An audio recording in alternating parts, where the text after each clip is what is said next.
Hi, Paul. How you doing? Can you hear me okay? I don't think so. It'll take a different view. Okay.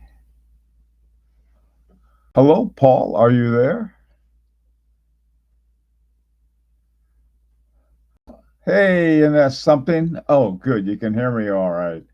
I saw Paul's name up there and seeing what's going on. Hey, Tippy, how you doing? Uh, Carlo, hi, Panama. How are things in Panama? Here they're cold. We're in for a lot of snow. Hey, Rich Buddy. Oh, I'm glad you could make it. Hey, Tennessee. Oh boy. Well, um, hey, Jack. Enrique.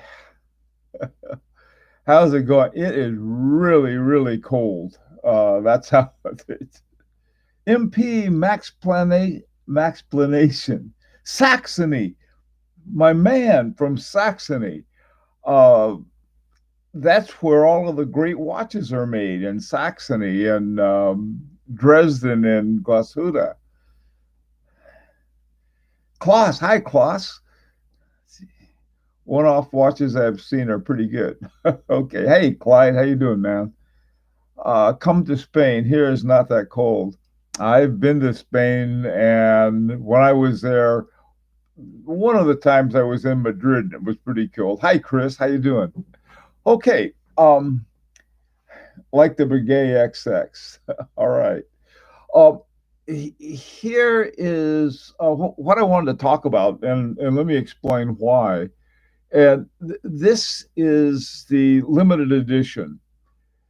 And I was at a show a couple years ago, and some guy had a Rolex he was showing. Look at my Rolex, and he was saying this is a limited edition, and then rattled off some number. I'm sure it was, but okay, so what? I don't know. And but I remember is that for the guy it was very important to point out that his watch was a limited edition, and so I've been seeing these things with limited editions, and the different kinds of numbers they have are sort of crazy. So I I was thinking about that. I thought, well, what really makes a limited edition? And let me show you some things that came to mind. Uh, this is harboring to Felix, and it's a limited edition insofar as that Richard and Marie Habring and their cat Felix don't make that many. Okay, I mean, they don't have their, I guess, watchmaking plan is such that they just want to make a few of these, and they don't have a big factory. Another kind of thing that sort of came up that was sort of interesting. This is my FP Journe Chronomet Resonance. Now, what happened with this watch when I got it? Um, I really, to be honest, I had no idea that it was turning out the way it turned out in terms of suddenly being rare. There were, I think, around 300 of these made, and they're 38 millimeter, and they have instead of having a gold in the back, they have brass. All right, so I really didn't think about it, and I was looking at the Christie's, what's it called, their auction, and they have one of these in that was instead of in gold, it was in platinum, and they only made 12 of those, and it was selling for $250,000. Whoa, that's you know that's sort of nuts, but that's the way it is. Well, let's see who else. Hey, Britt Forbin, who else has come?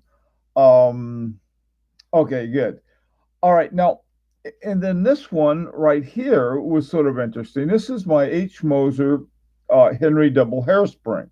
Now, they have pretty much quit making double hairsprings. I got a message from them, and they said, um, Well, we're going to put them into, I think, what was called the Swiss Alps model, the squarish model they have that sort of looks like an apple. And they said, okay, we, we, that's it. We're going to put out 20 a year or no more. And I don't even know if they did that. But what they told me that was interesting, they said, hey, um, the the we're these things are hard to make. They're very expensive to make. We can't make any money from them. And even though they're really good in terms of keeping accuracy, they're just too expensive to make. And they said they're as expensive as a tourbillon to service. So, I'm not looking forward to when they service it, but I'm saying none of those watches, in fact, none of the watches I ever bought were there as a limited edition. And the so I and then I see these guys. I had mentioned something about a limited edition when I put a little notice, and someone said, I forgot, I said 1,000. He said, I know one that has 7,000. They call that a limited edition. Okay, hey Diesel Power and Ed, how you doing, man? So here's the whole, I guess, thing of it is that a limited edition doesn't float my boat. I know it does for some, and I really don't care. I mean, if I have something, I like this watch not because it's limited or they didn't make very many, but I just happen to like it because I was really interested in the whole phenomena of resonance and how it worked. And I got this watch not because it was limited, but because it was a handmade watch and it was inexpensive. And I got the double hairspring because first of all, I love Moser. God, the engineering in Moser watches is so good. It's really amazing, and I got a good price on it. And it has nothing else to do with it. Now, another watch that I don't have is the Chrononet Blue of this watch. This is my Chronomet Cervane, and the apparently what happened was that the Chrononet Blue was so popular that it's really hard to get. There's a big long waiting list. On the other hand, you can go to Chrono 24 and find half a dozen of these. So it's a all kinds of things are built into it. And I know that the Rolex people, they go through feast and famine and bubble bursting and things like that I know nothing about. But they're much more conscious of that than I am. And the thing about it is that the watchmakers, when they say something is limited edition, it can be any number of things. If you want a Roger Smith, that's a limited edition because he only makes 10 a year, you know, or what was it? Philippe Dufour. He made the singularity and the duality, but so those things are limited editions. Okay, I've talked enough. Hi, Nino. How you doing, man? Um, let's see. The Longa bubble has burst. Okay, Longa is another one. All right, production means nothing compared to demand. Nothing. All right. I like the way you put that. I don't know. Hey, Claus, the only Omegas that are limited are the non-limited. At least it was a bubble. Yeah, I don't know if any of my watches. This one, I don't know. This is sort of funny. This is one of my favorite watches. This has the what I call my outlaw thing, and the Jacquet 736. Well, if something's limited because the watchmaker has to go to jail, that's another kind of limited edition. But how many of you, I mean, would say, like, if you see something that says limited edition, you're attracted to it because of an unlimited edition? But so I'm sort of throwing that out to you. Okay, Nino, some quorums seem to have limited runs. All right. Um, Okay, so now you're quiet. You've been chattering there like like watch collectors. Everybody's quiet. Okay, hand painted one of a kind deals like Jacques Dreux considered limited editions. I would sure if they only make one of them and they're hand painted, those would be. But I mean, but the thing is that hey PSK 31, uh, it, the whole notion of limited editions, what's the attraction of it? And I think the attraction, there are different kinds of attractions, of course. I think one is exclusivity. Some people see it as an investment, and some people like me may worry about it because, gee, if it's limited, I'll have to go to my special watch my deaf dumb blind watchmaker who works by intuition and sense of smell who can fix anything. Hey, Turkey Vulture and C3D now. How you doing, man? We're talking about limited editions. What you're getting your it's unattractive when a house releases limited editions and then 30 more different editions like Omega. Um, yeah, this is, to me, what a good use of a limited edition, and I mean it's good in this sense, is that they release it. They're not having any special price, but they say this is a limited edition, and it's sort of testing the waters. A certain kind of watches just aren't popular no matter what. I mean, they're not so people don't like them. Um, ah, the Rolex Cellini Prince that I happen to like isn't that popular with many other people. Same thing with the Patek Philippe Gondolo. They're just not popular. I like them, and what you like and what you don't like is, that's up to you. But these things, I suppose, if they had come out with limited editions, people weren't interested. Then they don't have that big of an investment that they're going to have to eat, when nobody buys them. Now that makes sense. I mean, that makes business sense to me. Some people though like a real exclusiveness. They want to have something that nobody else has, and I guess that's okay. Um, Bulova did a limited edition for the Moon Watch. Okay, did Bulova have a watch that went to the moon, or just is it a something else? Hi, Truth. Hey, Truth Fears, you made it. How you doing? Glad you were here. I like watches. How are you? People who moan about limited editions are the same people who moan about date windows. They have to moan about something. Okay, we got moaners. Let's say, Klaus, what's up? Why does Moser bother with limited editions when they have a year is less than? Yeah, I don't think that Moser. I don't. Maybe Moser does, but I don't think Moser has limited editions. I think like all of the Hovering twos are limited editions, but they never advertise them as limited edition. They just don't make very many watches.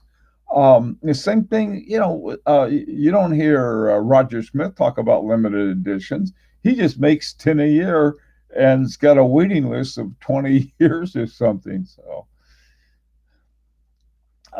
hey, James Kahn, Vacheron limited edition 1921. Monticello is an example generating interest in the style and model. Okay. Now, James, I've got the Vacheron Constantin. I guess it's the unlimited model, but it's a 40 millimeter American 1921. It's not limited. I think brands who heavily rely on limited editions are making cynical, lazy cash grabs. I think you're right, Clyde. I think you're exactly right when they do that, and they're not. The other thing, and it's lazy because it's really not much innovation in either in the movement or the design or anything else. Okay, let's see. What are you guys saying now? Should get the watch because you truly love the thing, not due to it having a limited edition stamp. I agree, Ed. I agree with that 100%. If something's limited, fine. If it's not, fine. If you like it, you like it. I mean, if somebody gets a dumb looking watch just because it's a limited edition and they're not going to wear it, what's the point? Unless they see it as an investment again. Hey, Funk's Funk, how about even rare, the limited edition with a certificate of authenticity? Hmm. Well, a certificate of authenticity, I think, is can be important for other reasons that have nothing to do with limited editions. Um, so that I mean, there are two different things there. I think a certificate of authenticity, like let's say if you don't have the papers on the watch you buy, on my '68 Patek Philippe, papers were long gone, and so I sent to Patek Philippe, and he sent me this really great thing with all of the information about the watch, which I really like. But it's more like, yeah, okay, so this wasn't some knockoff, and you know, some guy in his garage in North Dakota or something. Let's see. Um, hey, 24 karat owl. Only limited edition I wish had gotten was a platinum anniversary Patek Nautilus.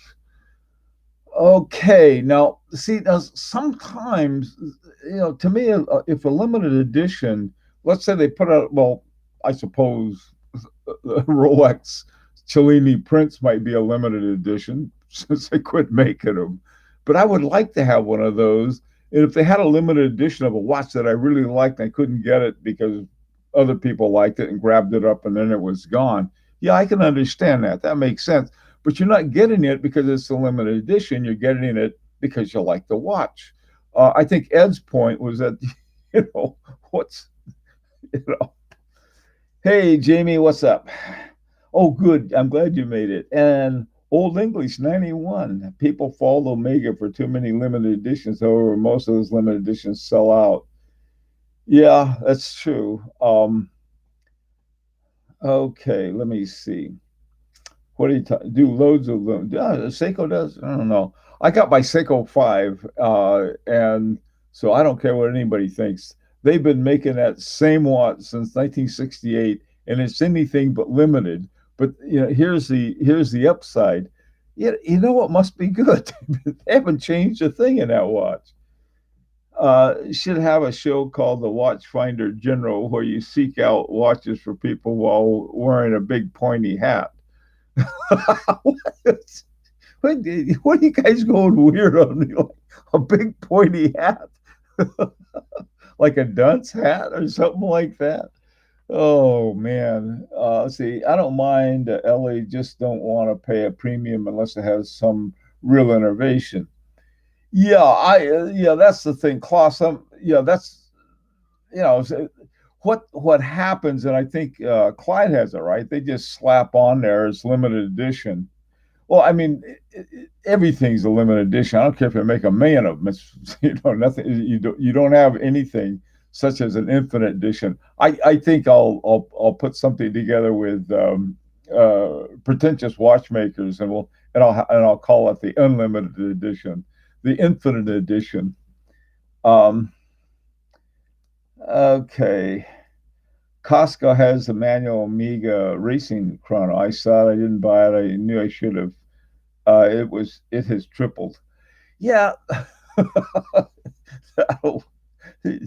but if you buy at Costco, you have to buy a case of them.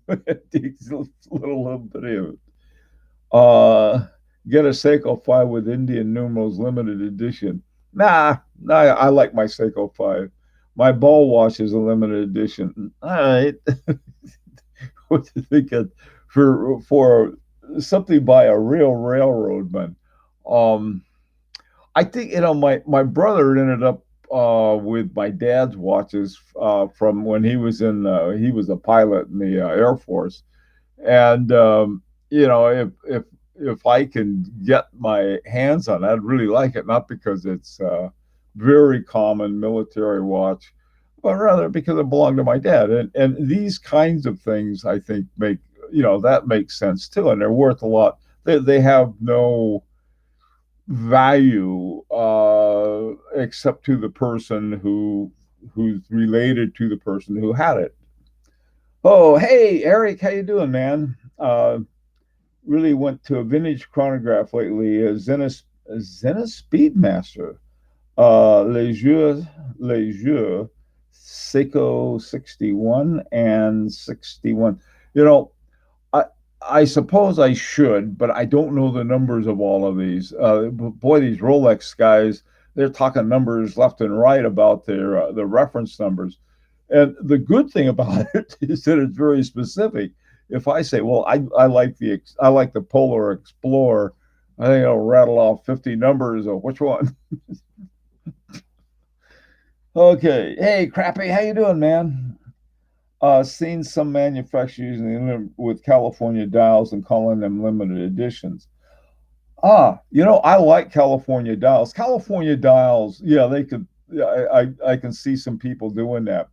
I just like them. I don't have a California dial yet, and I got the dial face for one, and I'm working on one. And if I don't break the movement, I'll soon have my own California dial. Uh, yeah, but I could see them doing that though, saying, "See, we, of course, if you put a California dial on a lot of watches, there's not everyone's gonna like that. That just looks weird to them." So, okay, what else are you guys up to here? Hi, Emad, how you doing? I don't care for limited editions. I only buy what I like. There you go. Me too. Whether they're limited editions or not, it's something about it though. If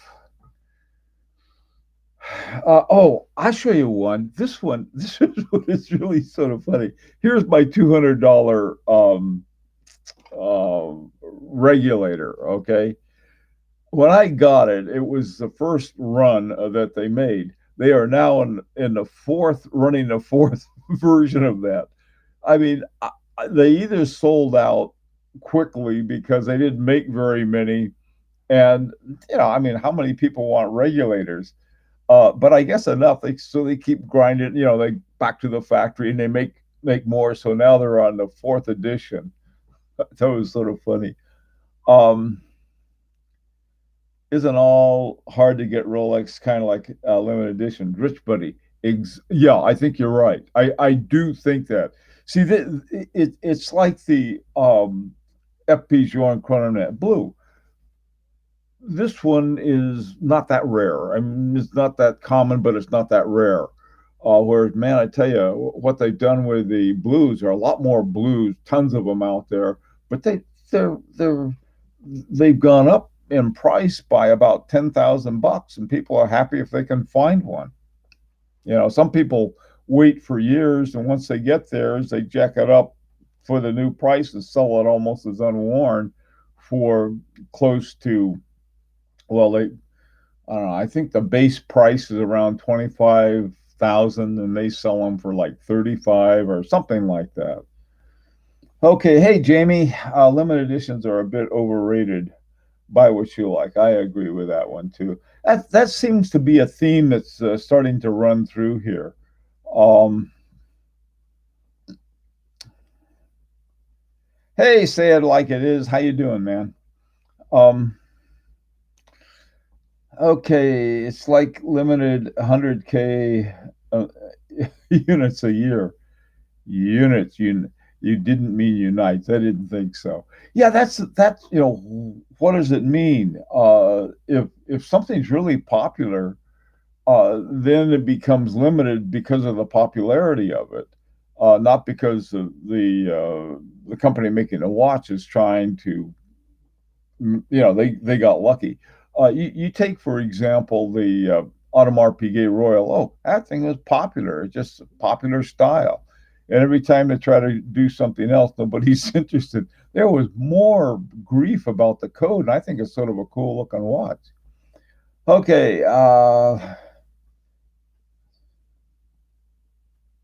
okay, all right. The Rolex people. See, would you like Blue Seiko Alpinist be considered limited? Yeah, I don't know. It might be if they're hard to get, but see, this is there are two things with a limited edition. Like, let's say you make a limited edition of 80, okay, and it's a watch with the only limited edition. People don't like it, so they're not hard to get. Okay, all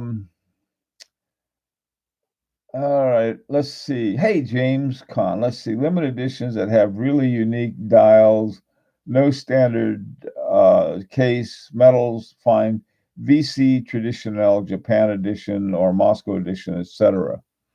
Yeah, they do make those, and they have the boutique editions. One boutique edition that Art, I think, yeah, Art got it, and it's a dark, really rich looking Vacheron Constantin um, chronomet Cervane. And that's a beautiful watch, but even though it's a boutique edition, it wasn't the most popular watch in the world. I mean, it's certainly not as popular as the blue. So you never know. Okay, let's see. What else you got?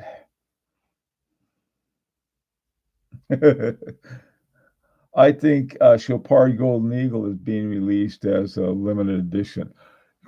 Yeah, you know, again, is it being released as a limited edition? I think it's important for us as collectors to find out why. Is the marketing department saying, okay, it's a limited edition? Are the guys in engineering saying, man, this thing is hard to make, so we can't afford to make too many, like happened with my Moser? Is it limited because there's three people working there? Richard harboring his wife and his cat. Is it limited because something changes? This is to me, this is a weird story. Okay, this is the my chronomet resonance, and in 2019 they changed the dials. These are the original dials. This is from 2002, and in the original dials, FP Journe got mad at people because they were using them as a dual time instead of having them perfectly synchronized. And so he got mad at people for doing that. And then he changed one of the dials to a 24-hour kind of funky one. And people didn't like that. And they wanted this again. So then he went back. And this year for 2019, I think it's the only year you're going to make them, is that the dial on the right is is just like a 24-hour, just with a number of 24 hours. It looks a lot like the one on the left. you know, it's like, and why is he only going to do it for 1 year? I don't know. Maybe they're going back to the original one. I hope so. Okay, at the Paddock show in Singapore last month, an employee was working under a microscope, bending thin gold wire with two pairs of tweezers to create a map of the world on the face of the watch. Okay, now C3D now that's a good example of something that is going to be a limited edition because it takes so much time to create it, and it costs a lot to do it. Hey, how you doing? Vertecager. I hope I didn't say your name incorrectly. I probably did. Vertecager, something like that. A fellow beret wearer. Berets are really comfortable. I don't know why people make a big deal. If I guess if I wore a baseball hat, that'd be okay. If I wore a cowboy hat, that would be weird. Yeah, it's no weirder than a beret, and berets are nice, warm, and comfy. Okay, it is also very limited production wise in order to keep a certain level of quality. Yes, and that's something that's right, and that kind of thing, I sort of like. Um, you want a good watch, and it's certain things have to be done for, and they cost. My God, they cost so much. I wish FP Journe there was a way to make them. They weren't so expensive. Hi, Franisek. How you doing, man?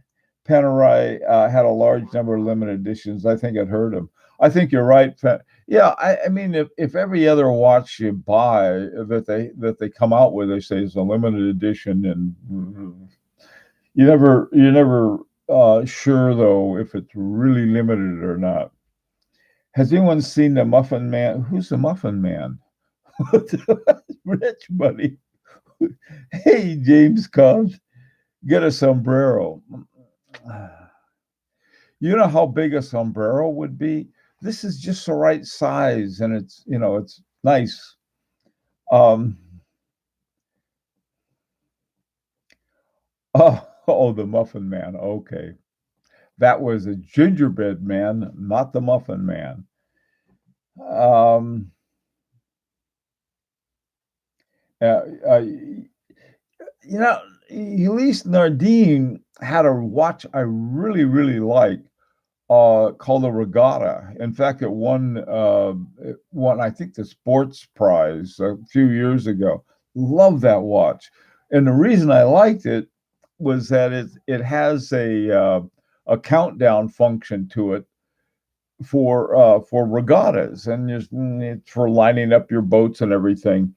And John, I thought was the coolest thing. But what really made that cool was the video they had. They had this fantastic video for it.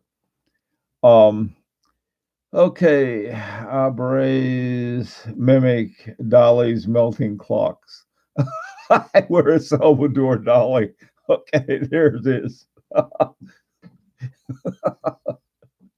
right. What about those crazy erotica watches by Jacob and Company?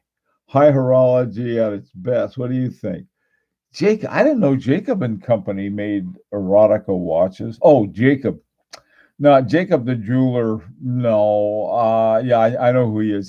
He's the jeweler. The guy he didn't even finish jewelry school, and he starts cranking out watches.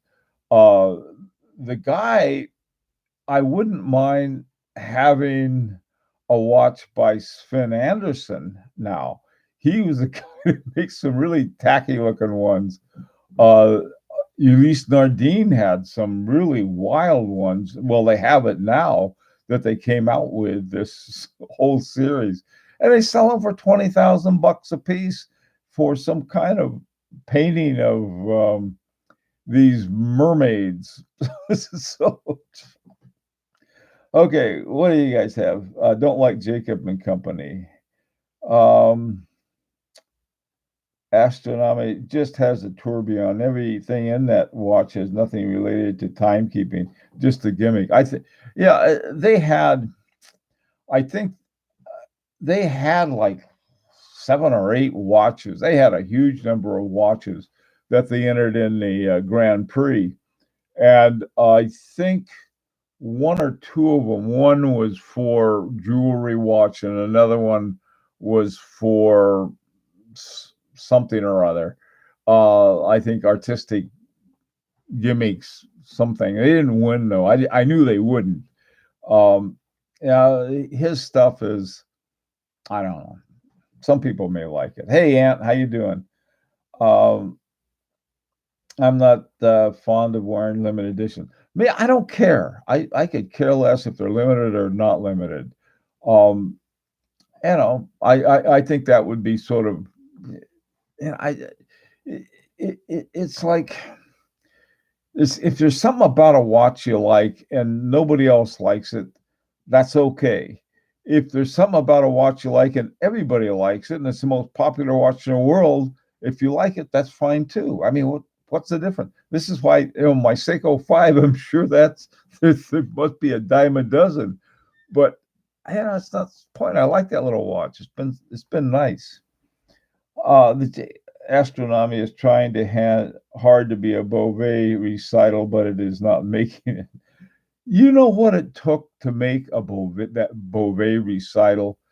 Man, I tell you, someone was saying somewhere about all of the mentions of Beauvais 1822 they mentioned Pascal Raffi and all of their advertisement. The only reason that Beauvais 1822 is what it is is because Pascal Raffi wanted to really make a good watch, and he did. And the first thing he did, he bought he bought a okay. they, they held up that. Oh, anyway, the whole oh, anyway. Okay, what else you got? Let's see, what's that on my head? It's my hat. Or Series, how you doing, man? Thank you. Um, well, listen, it looks like we're out of time, everybody, and but I just there's something more, something to think about. I don't think there's an answer to it, but what most of you seem to have been saying is that is it doesn't matter whether it's a limited edition. Some like it, some don't. Hey, GMK 251 and the new Hamilton Pilot Pioneer. I haven't seen that, but I like the pilots, the Hamilton pilots. Uh, Thank you. Applied numerals. Okay. Are you excited for Christmas? Man, I tell you, I got some grandkids who are. Yeah, you thought hi. Oh, come on, man. I know I mispronounce Laredo and I wrote it down and I forgot where it was. But anyway, okay, what my thoughts are on it. Yeah, that thing is pretty expensive. I think this is Gerard Perregaux. Is that right? Is Gerard Perregaux Laredo? I think that's how you pronounce it. Well, it's not. I know there was a special pronunciation that somebody gave me, and I noted it and then I forgot it. Okay. Hey, Kaz, how you doing, man? Good to see you. Um, yeah, Jamie, I'm with you on that. Well, listen, guys, I'm sorry I got to run, and oh yes, tomorrow on the video is part two of the Panerai, talking about Panerai. We had part one was on Friday, but tomorrow was part two. And in part two, I thought it was going to be all automatics, but it's not because they made so many other ones. And another thing in part one, they have a lot of their hand wounds have three barrels and they're set up sequentially. Okay. ADHD had the what part? Okay, Rich, buddy. I gotta try. I gotta have the. I think I'll start making 5 minute short attention span videos if that would help anyone. Okay, well I gotta go. I'll see you guys. Hope to see you tomorrow. Until then, Bill Sanders for Watch Outside.